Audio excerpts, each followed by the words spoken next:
Okay, good morning and welcome to the final day of our CPD accredited digital talks. If you were with us yesterday, welcome back. My name is Kelly Easton and I'm the Program Director for the African Construction and Totally Concrete Expo. I will also be your moderator for today. We'd like to, of course, thank SAICE for supporting and accrediting this session. In the coming weeks, we will email all those in attendance a certificate from SAICE, which will include the validation information. You may then use this to claim through the Engineering Council of South Africa for your CPD. Of course, you will need to be registered with the Engineering Council of South Africa. Attendance is monitored and you are required to stay the full session to claim for your points. We have a two-part session this morning and both speakers are members of the Project Management Construction Division, the PMCD of SAICE. Our first presenter is Theunis van Zyl, a member of SAICE's Contractual Affairs Committee and SAICE's Dispute Resolution Panel. Theunis will be presenting on General Conditions of Contract 2015, a cut above the rest. Please place all questions relating to his presentation in the Q&A box. You're welcome, of course, to place your comments in the chat, and we'll take notes of them and tackle these as soon as Theunis concludes his presentation. Theunis, welcome, and thank you so much. Thank you, Kelly, for the introduction. My name is Theunis van Zyl from Van Zyl Associates in Cape Town. I'm also a member of SAICE, as Kelly introduced me, accredited mediator and arbitrator and adjudicator with the SAICE panel, and also serve on the Master Builders Association of Western Cape and the Association of Arbitrators Panel of Adjudicators. I'm also an accredited training provider for the GCC form of contract and also the JPCC form of contract. With some 28 years of experience, I'm now practicing as a full-time construction law consultant and project manager. And this morning I would like to deal with the topic of general conditions of contract for construction works cut above the rest and the proud history of the GCC 2015 conditions of contract. Our GCC 2015, or the General Conditions of Contract for Construction Works 5th edition 2015, as published by SAICE, is known as the Blue Book and has already served the South African construction industry for more than 50 years. Now, since GCC 1990, the GCC 2004, GCC 2010, GCC 2015 became the conditions of contract that can be used for all types of construction works. The GCC 2015 is one of the 4 construction industry development boards, or the CIDB, recognized forms of construction contracts in South Africa. And what is important is that the GCC 2015 remained relevant to developing case law in South Africa and also the changes in public procurement regulations. GCC 2015 is the preferred condition of contract for civil engineering work contracts in South Africa, although its use is not limited to civil engineering projects only, which I will deal with a bit later. Now, some salient features of the GCC 2015. The GCC 2015 is also supported by the General Conditions of Contract for Construction Works, 1st edition 2018. And this subcontract condition talks clause to clause to the GCC 2015, having regard for, amongst others, the strict timelines in terms of certification, claims, and disputes. And it's quite important that a contractor, a principal contractor, uses a condition of subcontract agreement that follows the same principles as the main contract to avoid any discrepancies between the two contracts. Then the GCC 2015, another salient feature is that it is supported by the Guide to the General Conditions of Contract, which was published also in 2015. Now, this guide of some 281 pages, as published by the authors of GCC 2015 and SAICE, provides a comprehensive guide to facilitate understanding of the GCC 2015 provisions, although it's not to be construed as a legal interpretation of the GCC 2015. Then some further salient features. The pro forma form of offer and acceptance, as approved by the Standard for Uniformity in Construction as published by the CIDB, forms part of the GCC 2015 Conditions of Contract. The Adjudication Board rules, the pro forma adjudicator's disclosure statement, and the adjudicator's agreement also form part of the GCC 2015 Conditions of Contract. The pro forma performance guarantee forms part of the GCC 2015 Conditions of Contract, whereas this pro forma was approved by leading guarantors in South Africa before it was published as part of the GCC 2015 Conditions. And then the rights, obligations, and remedies of the contracting parties are set out in a logical sequence from commencement to completion, which makes the GCC 2015 a document that is easy to read and to actually use in our industry. GCC 2015 is now appropriate to all construction works. Now, up to GCC 1990, the Blue Book was only appropriate to be used for civil engineering projects. But since 2004, with the publication of GCC 2004, the Blue Book, which is now GCC 2015 edition, is appropriate for all construction works, and it's not limited to civil projects only. The Blue Book can be used for civil contracts, building works, electrical works, mechanical works, piling, fencing, dredging, and the like. And therefore, it's got a wide use and application provided it is for construction works. So the GCC 2015 is not limited on the different types of construction works that can be implemented by using the GCC form of contract. Just another salient feature on the employer's agent. Now, in GCC 2015, the employer's agent must be, and it's defined as follows, a registered professional in the built environment profession that is appropriate to the scope of work.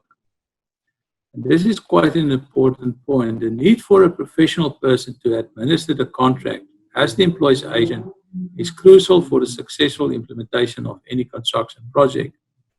The GCC 2015 therefore provides an unique protection compared to other contracts to both the employer and the contractor by imposing such a requirement upon the employer. Then when you come to design responsibility, in GCC 2015, the default position is that the employer's agent, on behalf of the employer, provides the design for the permanent works, and obviously the contractor must design the temporary works. GCC 2015 Design Responsibility Clause, Clause 4.1, provides flexibility for the drafters of the contract provisions of a specific project to impose certain design responsibilities on the contractor. Therefore, the flexibility of the GCC 2015 allows the contract drafters to use GCC 2015, even as a design and build contract, if they choose to do that. And then further to that, Clause 597 of GCC 2015 provides further obligations and remedies in the event that the contractor is responsible for the design of certain elements of the works. Then in terms of quality, and quality does matter in construction, GCC 2015 provides considerable detail in its provisions on quality and related matters in respect of the quality of the equipment used by the contractor. And at this point, the employer's agent has authority to instruct the contractor that certain equipment may not be suitable for use on the works or not of quality in nature. The quality of plant, workmanship, and materials provided by the contractor. Examination of the works by the employer's agent. And then dealing with samples, testing, commissioning, defects, and remedial works. In this case, the GCC 2015 provides considerable protection to the employer to ensure that the rights and obligations of the parties in respect of quality are properly implemented. And then the last item we're going to deal with is dispute provisions. Now, the GCC 2015 provides for all the different dispute proceedings in the unfortunate event of a dispute.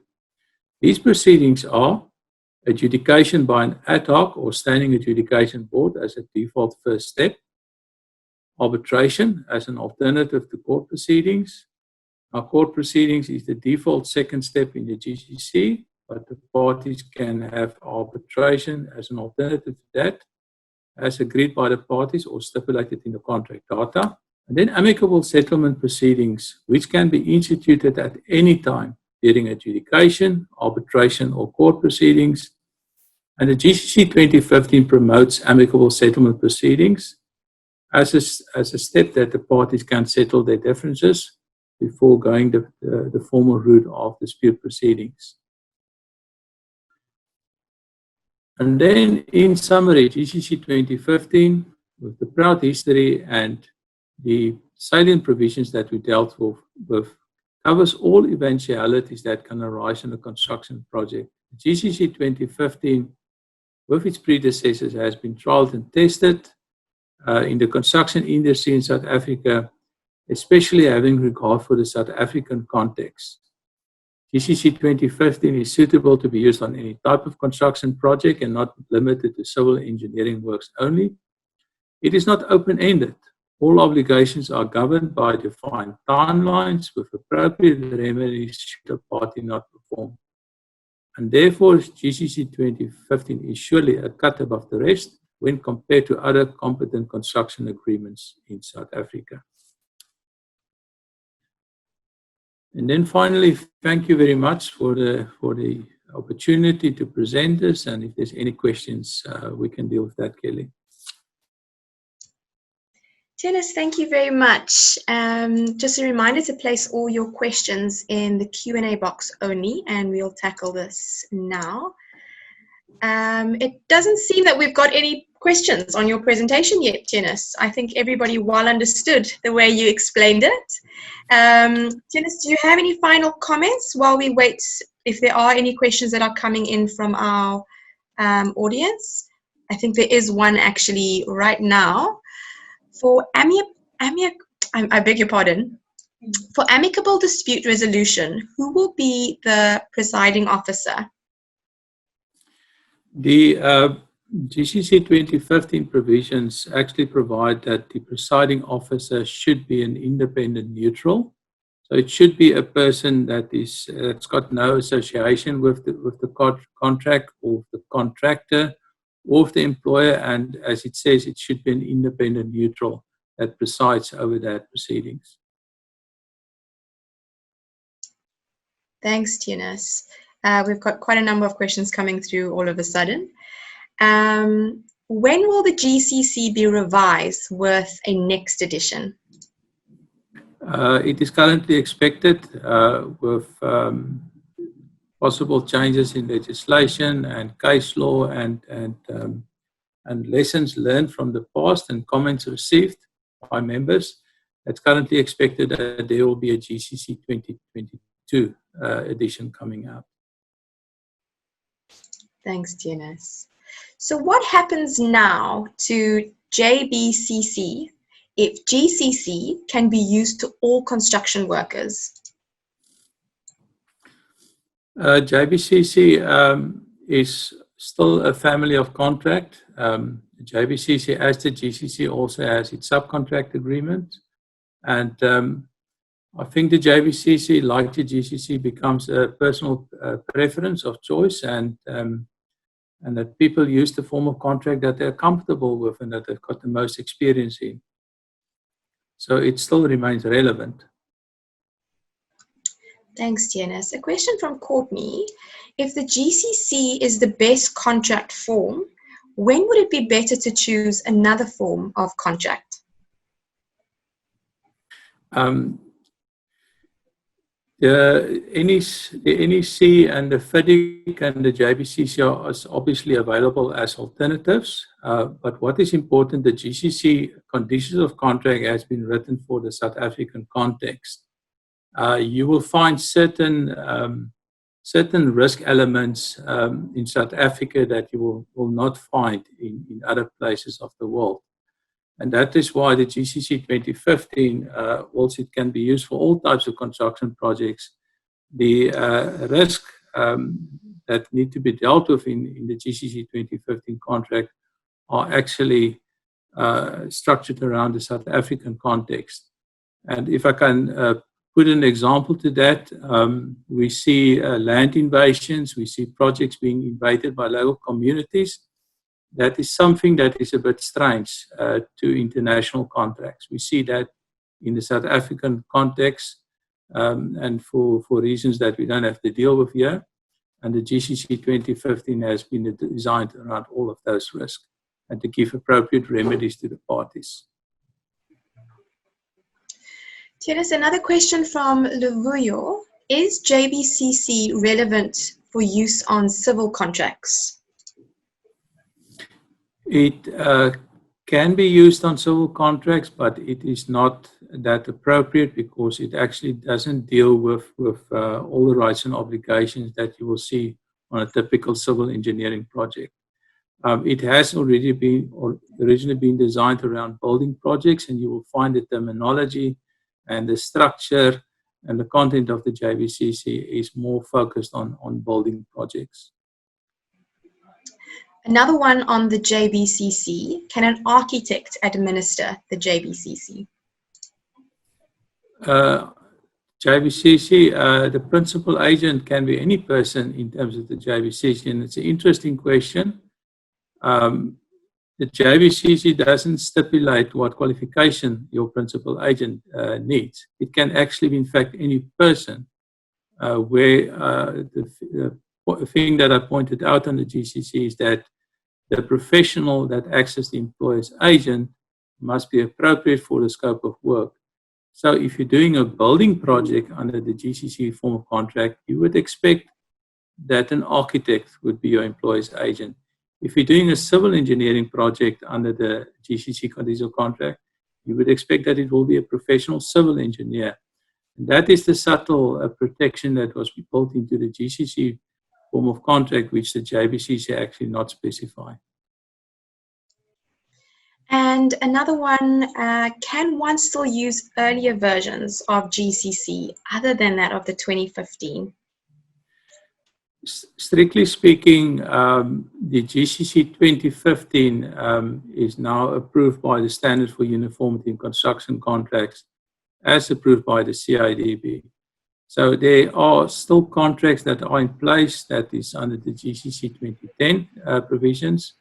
But if you strictly look at the interpretation of the Standard for Uniformity as published by the Construction Industry Development Board, all current contracts and new contracts should be implemented under the approved current version, which is the GCC 2015.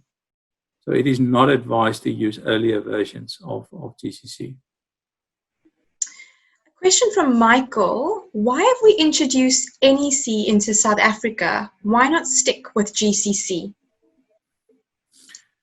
There is certain views and certain clients that prefer the NEC, and I think it's because the NEC talks about mutual collaboration and a spirit of trust and all of that. But the NEC, like any other contracts in South Africa, although it's been seen as a friendly contract, it's still got strict timelines in it, like all other construction contracts. It's still got time bars in it. It's got still compliance issues. Maybe it can be seen as more transparent in certain aspects. But once again, the NEC has got a different language. It's got a different structure, which does not necessarily fit into the South African context. All right. And are there specific reasons why SACAP endorses the JBCC over the GCC? I cannot comment on that. No problem. Let's go to the next one. Good day, Theunis from Reed. What would be the requirements for an upcoming consulting or contracting firm regarding the use of GCC? What would be the requirements? Correct. Well, I think as a first port of call is when you want to use the GCC form of contract, and it's for all other types of contracts, I think that the administrators of that contract should pursue to go to an accredited training on the GCC 2015. and it's for all other contracts applicable as well. There are a lot of subtleties and understanding that any administrator must understand in the interpretation of that. And the fortunate side is there's a guidance document that comes with the GCC to assist administrators when they use the GCC 2015 contract. Theunis, what are the major variations between JBCC and GCC, despite the fact that JBCC is more tailored to building projects? There's one of the major differences between the GCC conditions of contract and the JBCC is when it comes to extensions of times and monetary compensation that comes with that. Although the notice provisions and the submission of claims provisions timelines do differ, certain events in the JBCC does not come with monetary compensation. The contractor only gets extension of time. GCC 2015, any extension of time granted in terms of an appropriate clause in GCC 2015 comes with an automatic entitlement to the payment of time-related obligations. And the other major difference between GCC and JBCC, just as an example, is that the GCC operates in calendar days when it comes to notice and claims and all of those timelines, where the JBCC works on working days. And that's just only two of the major differences. Okay. And has all the deficiencies been rectified on GCC for design and construction? Yes, I can absolutely say yes. I am the custodian of the frequently asked questions for the GCC 2015. So I see all the questions coming in, and I can categorically state that we have been receiving no comments on any ambiguities. So there's no contradictions in the GCC 2015 where it stands today. And it's also up to date in terms of case law and legislation that we currently have in South Africa. If the flexible design clause is applied and there is additional cost, who will be liable for that contractor or client? And what percentage is allowed for the 15%, or is that not yet quantified? The 15% clause, if I may just start with that, that deals with when you reach completion, the contractor reach completion, and the final value of the work is determined. The 15% clause only is relevant to the final value of the work compared to that what was put out on tender. And providing certain criteria is met, the contractor may be entitled to an adjustment of the time-related or the general items per se in the contract. But that is what the 15% is provided for. The design responsibility clause is quite important. If the contract drafter wants to put design responsibility on the contractor, the contract drafter must obviously make sure that with that design responsibility also comes professional indemnity insurance, because if the contractor now becomes the designer for certain elements, then he must appoint an independent professional engineer to take responsibility for that design, because the design responsibility can't be with the employer's agent anymore. And alternative designs should actually be only considered if the contractor offers that, if there's a cost or time benefit to the contract. Okay. We'll take another two questions, Theunis, and what we'll do is we'll tackle the other questions towards the end of the session. Anything we don't manage to get to, we will send to you and then send to our attendees later on. A question from Anonymous. Why are there so many different contracts? For example, the JBCC and the GCC and so on. I cannot really comment on that, Kelly, but what I can say, my views, engineers and architects don't think alike, and that's where there is different preferences and when it comes to the type of contract to be used. Thanks, Theunis. Okay. Do both JCC 2015 and JBCC 2005 cater for standing time cost claims? Yeah, JBCC 2005 is not relevant anymore, if you can put it like that, because it's been superseded already by later versions of the JBCC. But under the GCC contract, we don't talk about standing time cost, we talk about proven additional cost, which in essence means equipment or labor standing idle. The JBCC difference is that you talk about expense and loss claims, also not standing time claims per se. But both contracts cover basically for resources standing idle due to employer risk events. Theunis, can you change from JCC 2010 during tender and use JCC 2015 for contract awarding? It is GCC and not JCC, just to clarify that. I beg your pardon. You can do that. You can change from a GCC 2010 contract to GCC 2015 contract from tender stage to award stage, but once again, that must be done by mutual agreement between the parties, and the parties can sign such an agreement into their contract. So the parties are permitted to do that, provided it's by mutual agreement. All right. One more question for the last minute. How do local authorities still get away with using JBCC 4.1 in brackets March 2005?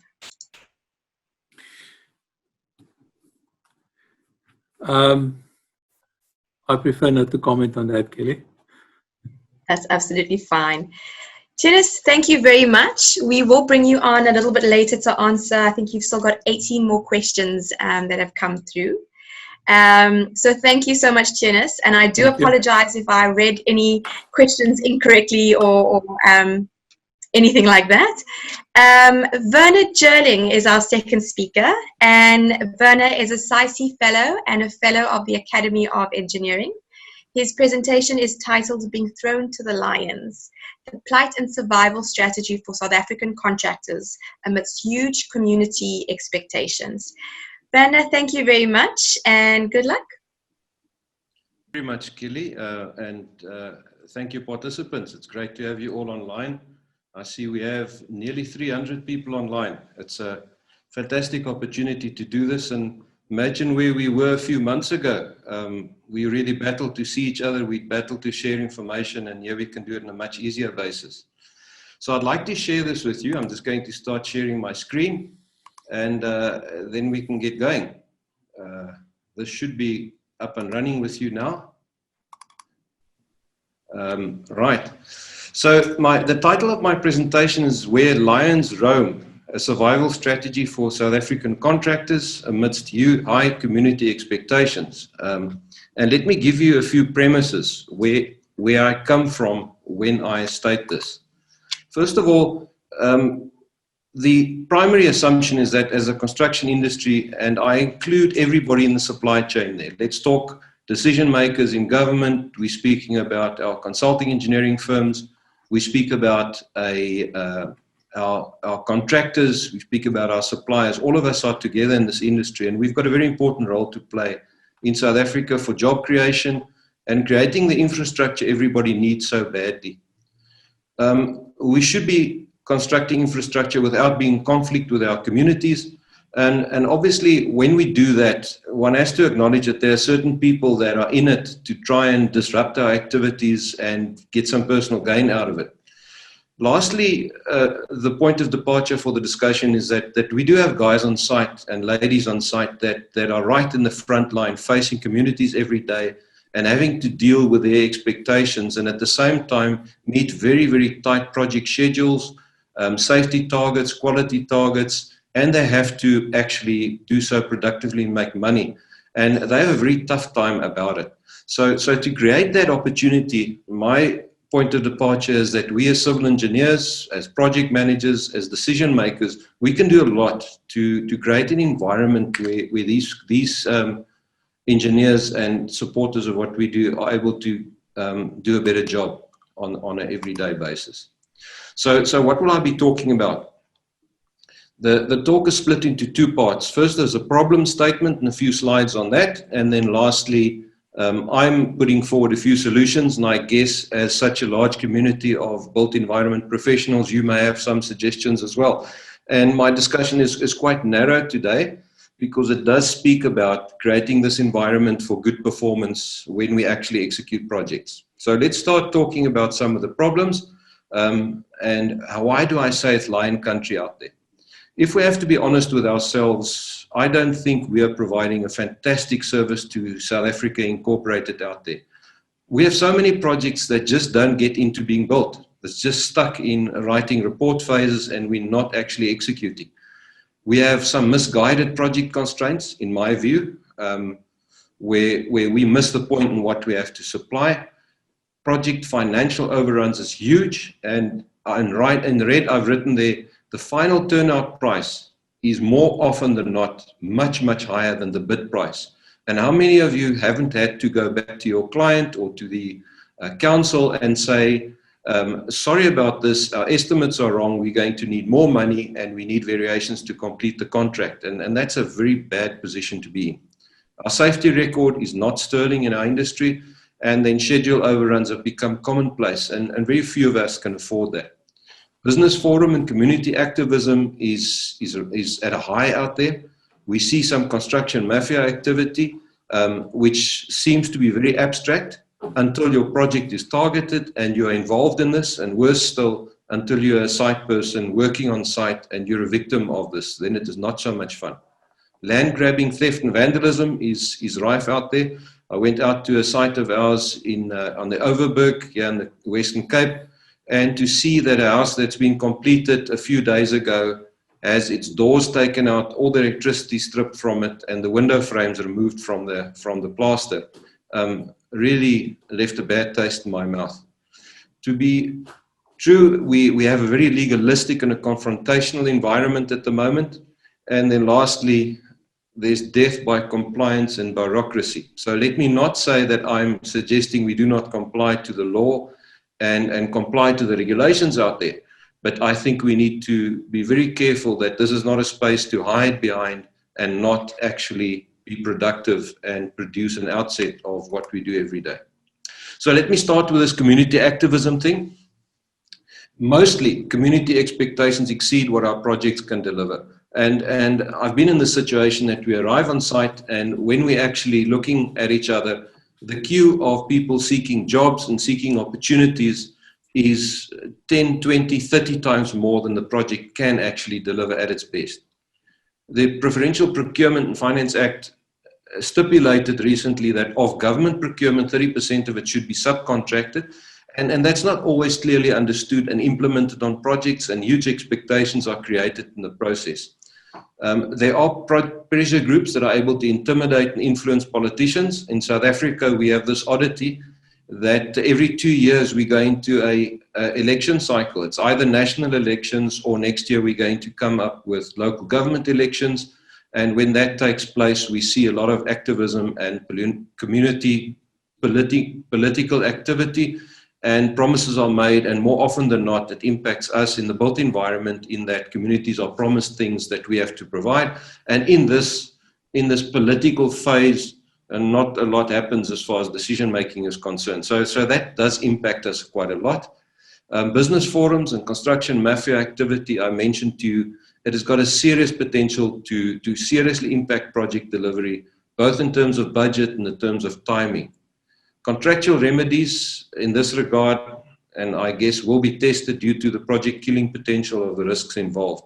So as we speak to each other and as we work through Theunis's study group on GCC and a few other of those user groups and other contract forms, we have these debates and say, how do you strike a balance between putting a contractor in a position where they can actually work versus impacting them so badly that they simply can't take the risk and they fail. And it's about keeping that balance in line that we have to be very careful of. And then the border between business forums and the construction mafia. It is totally unfair to argue that all business forums are mafia activity. But then again, the opposite can also be true, that there are real cases of mafia activity. So I've provided 2 slides with my view of how I see the difference of those. And as I'm going to go through them fairly quickly, you may want to refer back to them when you receive a copy of the slide set. And I'm keen to take part in this debate on how do we define this going forward. So let me put that forward to you in saying, what do I consider a business forum attributes? First of all, a business forum is no different to a SAICE or a SAFSEC employer body, where such a forum needs to have a constitution, there must be elected membership, there must be criteria for membership, a bank account, audits, a physical business address, all of that. It needs to be structured correctly. Secondly, bona fide businesses must be part of this organization, being a business organization.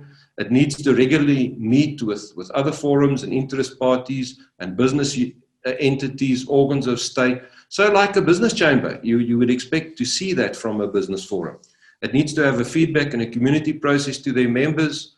It must be able to institute objections, inquiries, even up to the point of legal action, where a community's interests or the business community inside a particular area are not well served. It can make press statements, it can put out position papers, etc. So there's a lot that it can do, and on a bona fide basis. Against that, let's have a look at what the construction mafia does. So this is a different animal. If you start seeing some of these symptoms, you're saying I'm dealing with something else. First of all, they are not afraid to threaten or to act violently. They have intimidation tactics through threats and acts where they terrorize personnel and service providers and other people. They incite community members to commit illegal acts, hire a bus and fetch some people to start rioting.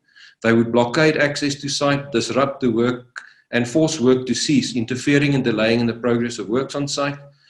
Destruction of property and construction plant equipment is commonplace, and it costs our industry a huge amount of money. Gatekeeping is not uncommon. So this means where community forum members, so-called community forum, in this case construction mafia, announced to all and sundry that people are allowed to bid, but they need to be members, otherwise they will not be appointed on a particular project. They then go on and they dictate to a contractor what they may and may not do, for example, when they will be allowed access to the site of works. Only the client can decide if we have access to the site of works, and once we do have access, that's our site of works as contractors. They frequently capture peoples of influence, and typically a community liaison officer is a very difficult person because they need to balance these community requirements. And if the construction mafia get their fingers onto such a person and they start acting in the interest of this mafia group, then you have a big problem. They expect members to pay memberships fees to an organization that has no constitution, no bank account or responsibility for funds like that. And they solicit or extort fees from contractors who receive appointments on the contracts through their so-called intervention. Those kickbacks then ultimately end up in the bank accounts of the leaders of such a mafia organization. They participate in anti-competitive behavior through price fixing, collusion, market domination, all of that in this project environment. And if you go and track the fee trail, you'll frequently see that where the money goes, and it's quite often not correct. It's not uncommon for these entities to present themselves as construction businesses, and then to make use of this as a racketeering and a money laundering operation. So these are seriously criminal people, and they're not to be taken lightly. They have killed construction people. They have threatened and killed project management team members. So we have to be very careful of this. And then the last on this section on problems is just around the contractual relationships environment. At the moment, risk dumping through contract documentation is prevalent because contractors are hungry, and it's a price-taking market, and it makes it very difficult to see equitable risk distribution. Client representatives, and this you may be critical here of me, but I'm arguing that client representatives are disenfranchised to do their contractual duties, and that you have claims committees running decision making, and the decision maker on site from the employer's representative point of view has got such limited decision-making powers that it's always referred up the line. And claims committees meet like bid committees once a month, once every 2 months, once every 3 months. And at that point in time, the money runs on site and decisions aren't made, and it costs us a huge amount of money. I can tell you horror stories about this. Decision makers are also making decisions detrimental to the project in the interest of an unblemished audit. So if I cannot establish an audit trail, or if something's slightly unusual, I'd rather make the safe decision and not the right decision for the project. In that way, I keep the Auditor General happy and nobody's going to ask a question. We are not trained as engineers to live by ticking boxes. We are here to make decisions. We are here to be creative. We are here to use our minds and apply our minds. That's what our employers pay us for, but sometimes not allowed to do so. And then officials refrain from making difficult decisions, and they may say to you, I agree with your contractual position, but please understand my position. I'm going on pension in a few years' time. I'm on a performance contract. Let us get somebody else to make a decision. And Theunis and his team frequently see that, in that they are frequently engaged to make decisions on matters that could be resolved on site much easier. So lastly, I'm saying project performance is becoming more and more subservient to bureaucracy, and this whole time and cost wasting impacts service delivery. Because every claim that goes across a table somewhere buys you less bricks, less concrete, less meters of road. And we as South Africa cannot afford this. We need every cent of our fiscus to go into fixed infrastructure, to end up in a brick and end up in tar, not in discussion and into the air. Right, so let's start talking about some solutions to the lion sitting watching us in the long grass. So as our built environment delivery and performance management improved our project, and as the legislation benefited us, I think some good procurement mechanisms can go a long way to improve the way in which our projects perform, give us better delivery success, community participation, and also build a core of built environment specialists that are able to perform their duties much better. So looking at this procurement delivery process will yield benefits for us into the future that we mustn't disregard. And this is all about planning for your success and having a strategic focus on how to make sure that the client do not pay more and have timeous benefits of a piece of infrastructure. How do we make sure that a community that is close to a construction project do not see that project pass them by and not benefit from the employment, from the opportunities that it presents? And I'm with communities here. I can understand why they are upset about this. But it's because we do not plan to give them the right opportunities. And then contractors are fed to the lions when they arrive on site. You know, this scenario of a contractor having 3 weeks to tender, then wait 6 to 18 months for the contract award, and then get 2 weeks to establish them on site. Does that sound correct to you? Well, that's happening at the moment. So I'm arguing project success is determined in the early collaborative planning opportunities. Once the project runs, the opportunities are lost. So we need to get involved early on. This is all about creating an environment. And you can do so by using procurement mechanisms such as enabling contracts, design and build or turnkey contracts, or do management contracting, where a large contractor managed the range of smaller SMME contractors, include things like pain and gain share mechanisms, and award the contract to the correct and not the cheapest price. I'm not going to say much more about that one. Early contractor involvement takes place through pre-construction engineering and value engineering. So how can one actually do this? I'm putting on the screen there for you a project timeline, typical, as we run through feasibility and concept stage, through design, through bidding, and then we start to evaluate the preferred bidder. And you can see I've scaled it sort of because these days, to appoint a contractor takes a very, very long time. So a lot of time between the bid submission is then left. Once the bid adjudication committee has decided who's going to do the project, then an appeal process kicks off and another few months go by.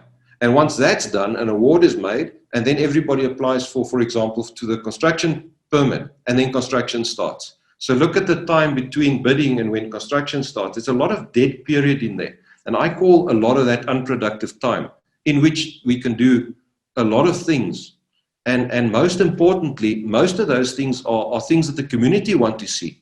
Involvement, social engineering, skills auditing, training, and then the engineering type of stuff, pre-construction engineering and value engineering that can take place at that point in time.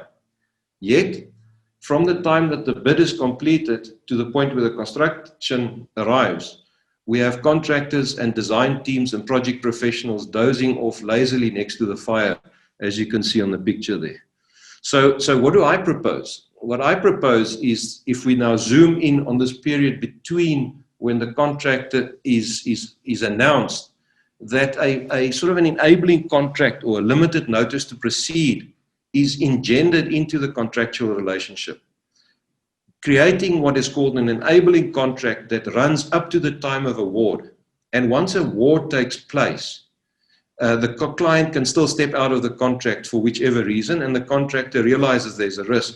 But the contractor is then paid and participates in a number of activities.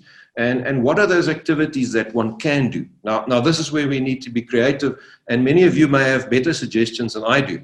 But certainly a social engineering process can take place. We can have community orientation, do real skills audits. How many times do we come onto site and the community says we have plenty of skilled artisans? So let's set up a training system. Let's set up a training center and we test. And we start local skills and business and construction training. And that runs for 2 or 3 months. By the time we get to construction, we have enabled the local community members to actually upskill themselves to actively participate in this contract.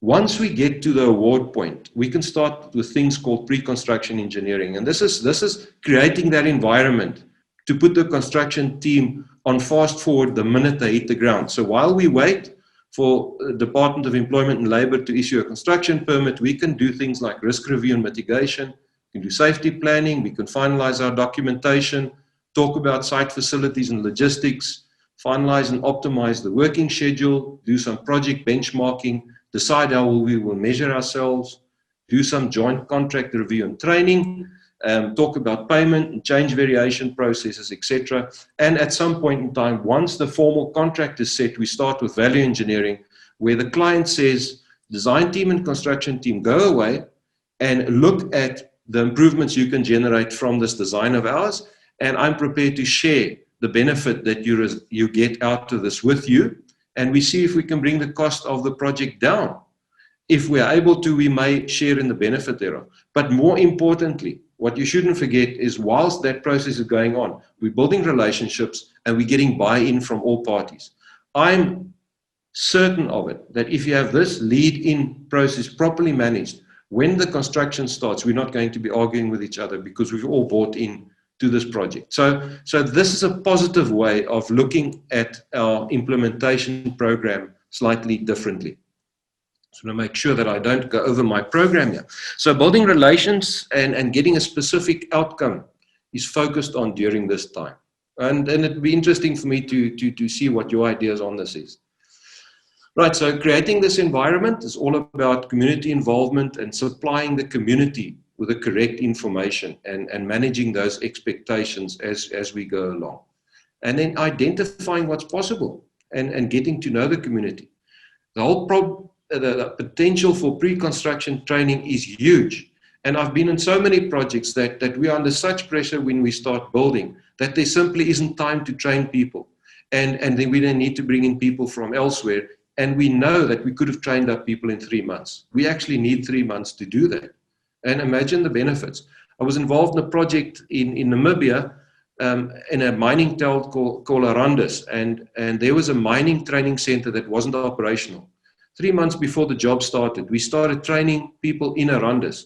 And we were able to reduce the amount of skills that we had to import very expensively into that project by about 80%.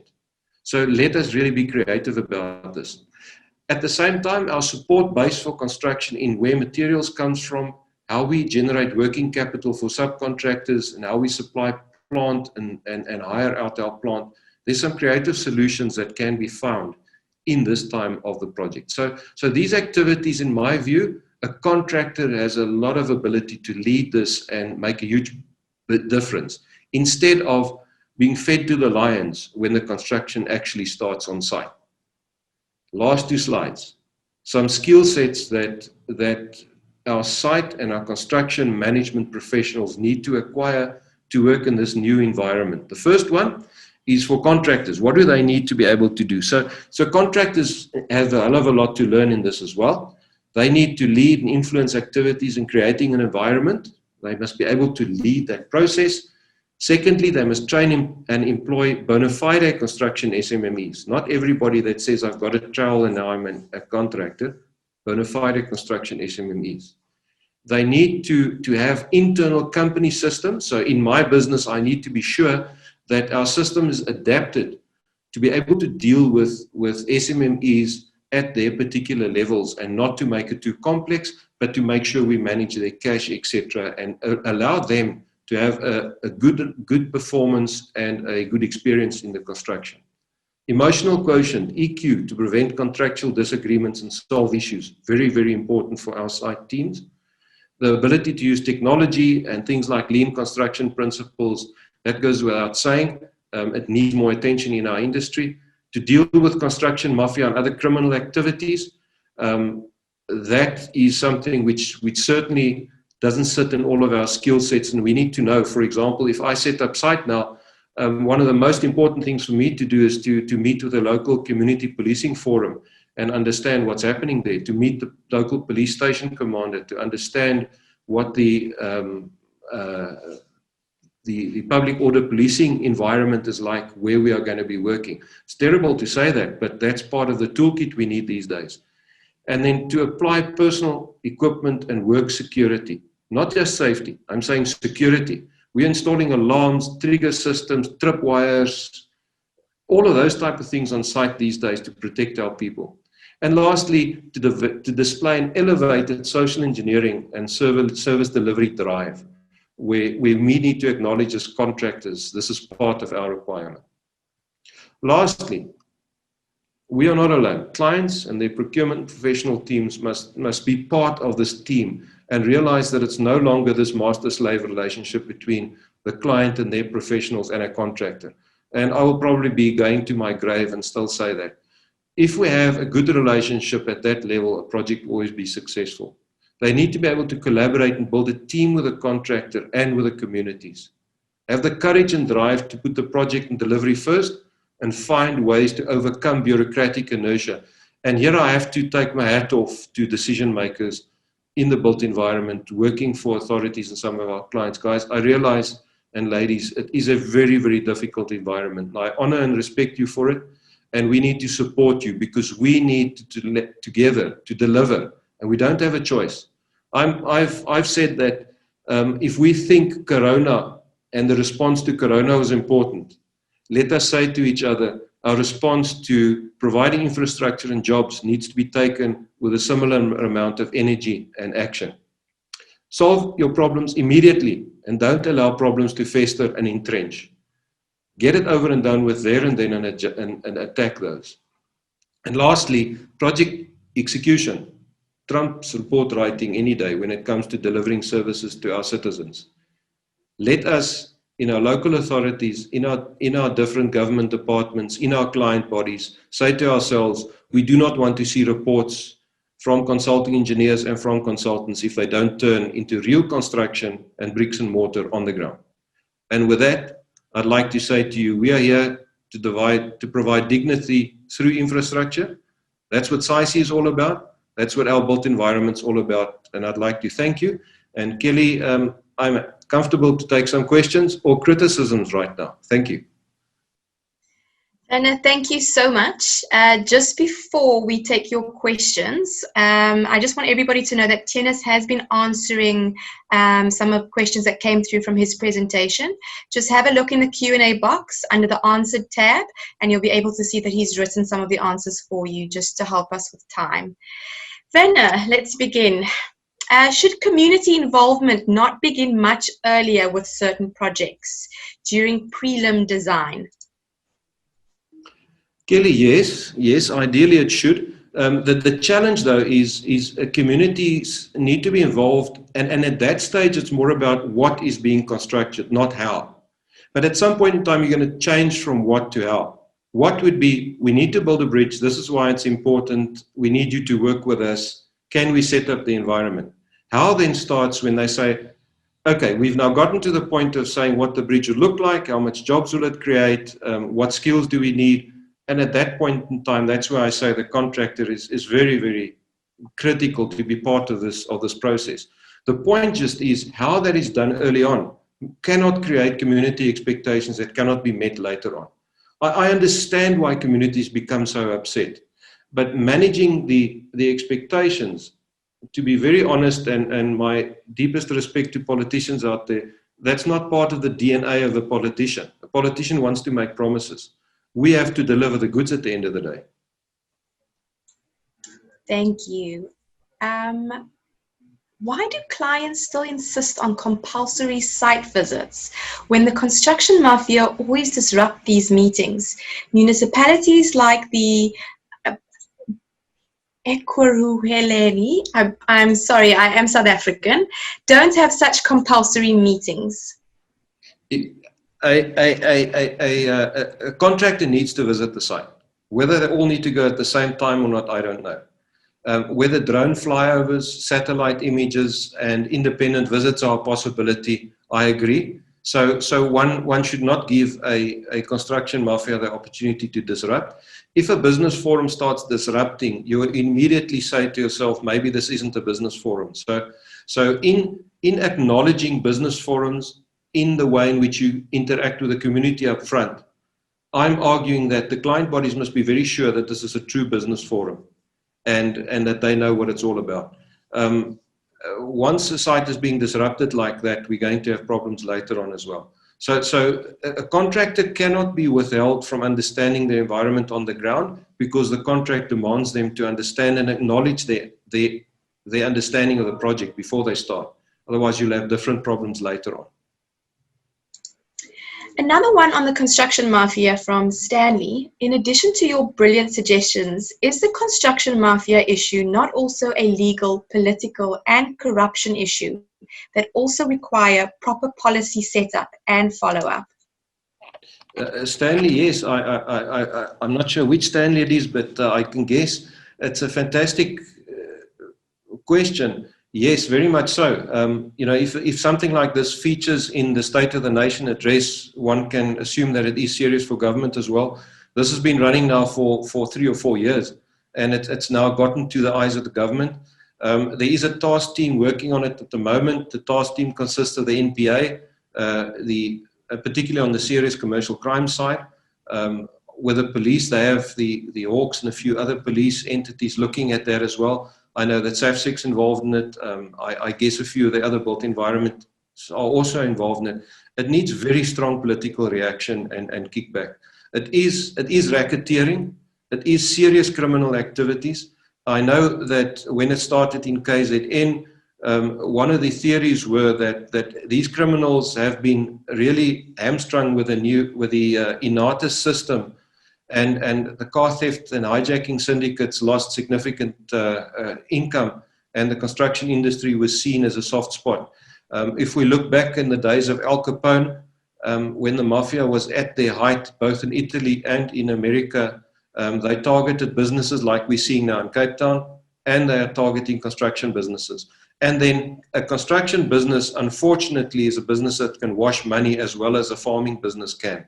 So we are really an area where the police and the enforcement agencies need to work with us.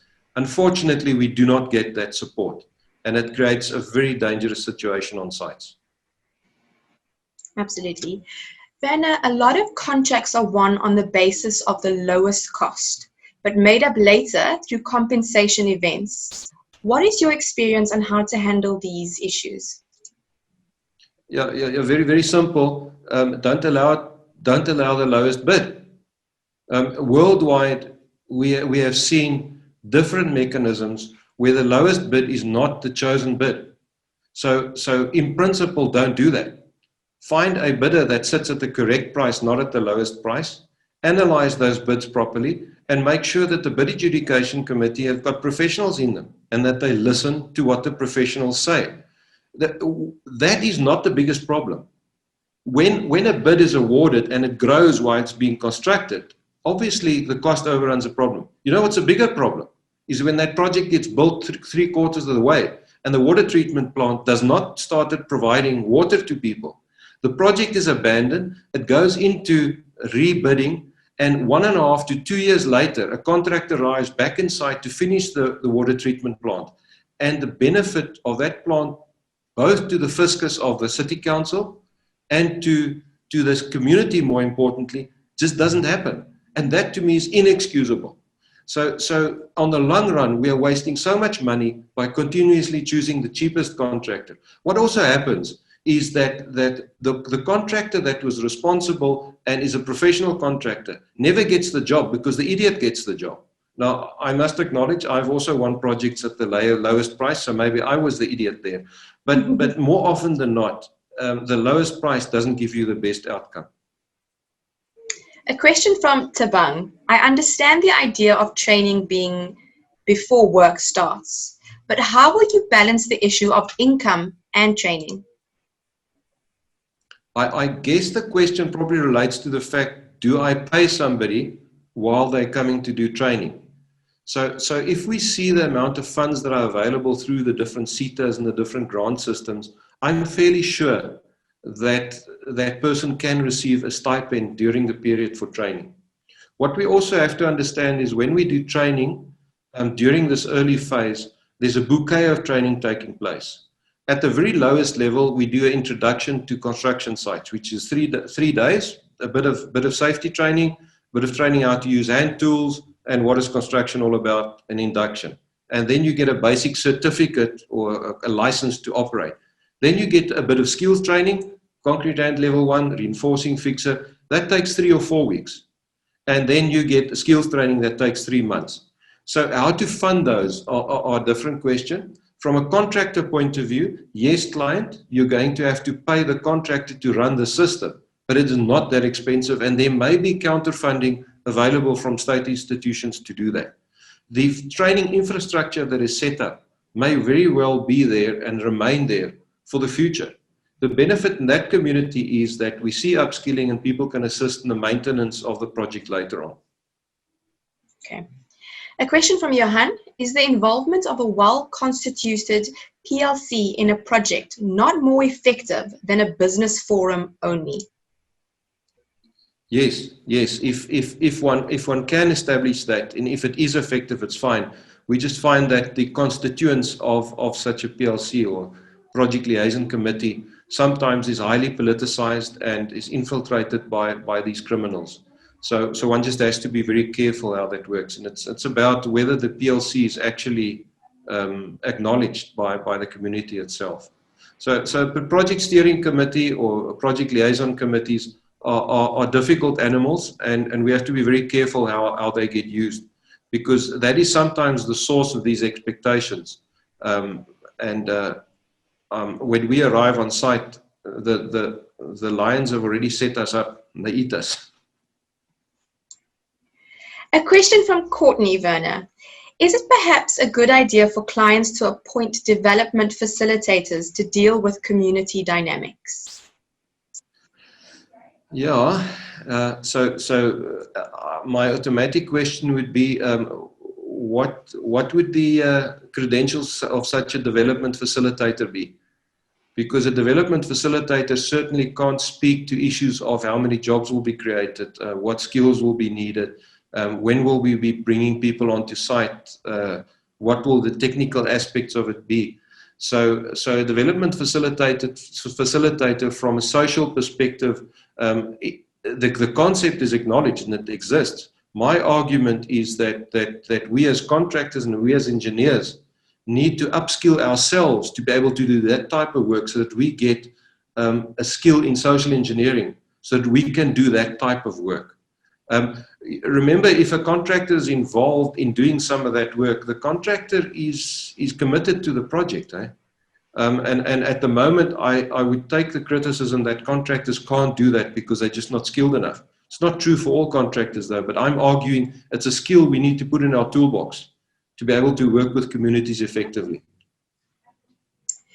Werner, one more question before we bring on Theunis. How does one deal with a contractor employing SMMEs and then paying for materials, labor, and providing plant?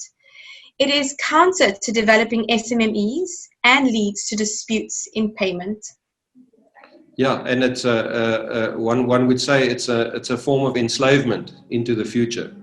So I'm an advocate of just considering whether what in international terms would be referred as management contracting, where the contractor is appointed knowing full well that they won't actually be executing the construction work, but they are there to facilitate and manage contractors. And they need to then produce a plan to say how will they achieve this. For example, my supply chain as a large contractor is much stronger than in SMMEs. So will I allow the SMMEs through me to make sure that my supply chain can be accessed at the prices that they would want to see? There is a mechanism for doing that. Should I as a large contractor rent out my plant to the SMME? Yes, but I'm going to need a counter performance from the SMME to over time also start bringing their own plant on board. And it's about choosing the right SMME. That's why I'm saying a bona fide contractor. A SMME that comes in is not able to have a business plan that says, I'm going to use the funds I'm generating from this project to buy construction equipment instead of a head office. You know, how do we go forward on that? And that's where we as construction professionals, and please, colleagues out there, I'm a professional engineer like you are, let us call ourselves construction professionals as well. That's where we can make a huge contribution in teaching and learning and working with SMMEs to put them on the inside track so that they're not enslaved by this process of, well, I'm just circulating everything through a main contractor, because invariably, on a business relationship perspective, there's going to be unhappiness when contra charges are instituted and people end up on the project and they haven't made the money that they thought they should. Coincidentally, let us just consider what the profit margins in construction is. I tell you, if you want to make money, go into the taxi business or buy a shop or very importantly, sell medical aid. If you look at the profit margins of different industries, construction over a 10-year period averages 3.7% profit margin. Tiger Brands, 13-14%. Vodacom, MTN, north of 20%. And mining and resources companies even higher. So construction sits at the very bottom end of profitability. So if as a new entrance into construction, you expect you're going to make 20% profit, then let us just talk again. It doesn't happen. Be sure you want to be in this industry, first of all. I think it was Tabang asked the question. So I hope I got it right. Werner, thank you so much. Theunis, welcome back. We'll tackle some more questions for the next 10 minutes. If you do have any more questions for Theunis, you're welcome to post it in the Q&A box. I think Theunis managed to get through quite a few by typing his answers out. So please, if you did ask Theunis a question earlier, have a look in the answer tab in the Q&A box. So I'll ask a few more questions. Most of them, of course, are directed at Werner, as I think Theunis managed to get through quite a few of his. However, Theunis, if you are able to answer some of these, you're welcome to add in. Right. How can we deal with the issue of CVs? A question from Sipu. The CVs used by contractors and those are not of their staff when they get appointed. Then they start looking for a replacement. I had an offer late last week from a recruitment consultant that says, please pay 6,000 Rand a month and you will then be on our panel and you'll have free access to more than 6,000 CVs that you are allowed to use in your applications for tenders. With this 6,000 Rand, you then get access to these CVs and you may put them into your tenders. And that will guarantee that your tender then has the right qualifications and you get through the functionality criteria. How on earth are you allowed to do that? That's like clean fraud. So from a contractor's point of view, if you cannot have the staff, you should not be tendering this job. And I hold the CIDB responsible here. The CIDB can play a major role in assisting us with this. And maybe we should say to ourselves that professional registration is extremely important, so that clients are then able to go and track those registers. I know that many of the professional councils do not issue the registers of their registered professionals anymore, but certainly a query process may be possible. And this thing about CV farming is totally unacceptable. So a adjudication committee, I think, needs to have interviews with people. On the other hand, understand from a contractor's perspective, if I bid a project in January and the bid adjudication committee does their work, by the time August arrives, I get called in for an interview. What do you expect me to do? Keep that person employed for 6 months before they arrive with you? We need to shorten that process so that I can commit in keeping that person available. And invariably, when the alternative person is then proposed, it's not a skilled person. And that creates a big problem. Imagine the contractor that has gone to the expense of employing proper professionals and keeping them on the payroll, that is now not getting the opportunity to bid. So this is a big problem that's been identified. Werner, another one. You've just mentioned the CIDB, and there's a question from Mark. Why does the CIDB not get changed to force SMME that are starting to have proof of experience in the field that they are starting in, thus assisting the contractors to get real SMME contractors? Yeah, I know that a lot of people have discussed this concept of having a level 0 and then having a level 1 CIDB contractor. At the moment, the threshold for becoming a level 1 contractor is virtually nothing. And I would like to support the notion of having sort of an entrance category, a level 0, and then asking those contractors to certainly undergo certain training. I mean, these days, this type of training forum is not impossible. You know, we can do a lot of the training for those SMMEs at that level. And once they've gone through training and done some introspection on whether they really want to be a contractor, then progress into a level 1 and only become a level 1 contractor when you actually have fixed staff, you have a fixed place of abode, and you actually have a business that is sustainable. And that will enable us also to then appoint from a pool of more experienced contractors, or at least serious contractors, if you like. A question from Anonymous. Have you ever been in a situation where a client gave in to their demands and immediately after that, the disruptions do not stop? What would you say is the best approach to prevent future disruptions even after the client has previously given in to their demands? It's a very difficult question. It depends on the circumstances, obviously, and what the type of demands are.